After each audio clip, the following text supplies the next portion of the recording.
గోల్కొండ మన రాష్ట్రం మన TV. Please subscribe Golconda TV. For more updates bell button పై క్లిక్ చేయండి.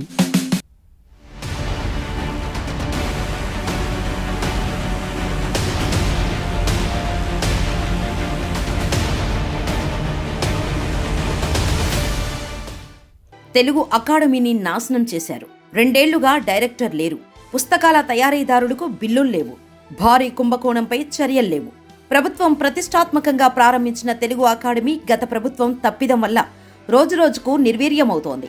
ఇంటర్మీడియట్, డిగ్రీ తరగతులకు పాఠ్యపుస్తకాలను ముద్రించి విక్రయించేందుకు ప్రారంభమైన తెలుగు అకాడమీ అనంతర కాలంలో ఇంటర్మీడియట్ విద్యార్థులకు ఉచిత పాఠ్యపుస్తకాల పంపిణీ కార్యక్రమాన్ని కూడా చేపట్టింది.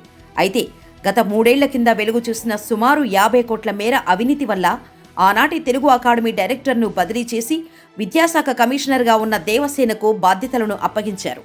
పాఠశాలల నిర్వహణ, ఉపాధ్యాయుల బదిలీలు తదితర కారణాల వల్ల తెలుగు అకాడమీని ఆమె నిర్లక్ష్యం చేశారు.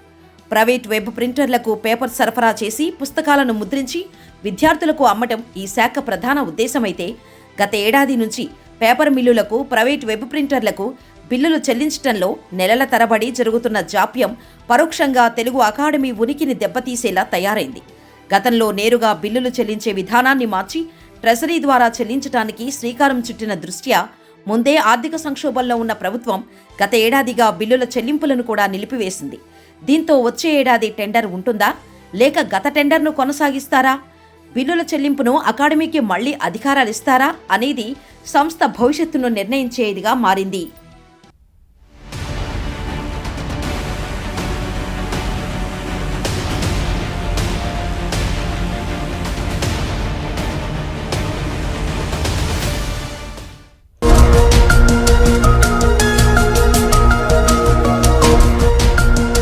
సత్యాలు చెప్పడానికి సాహసం కావాలి.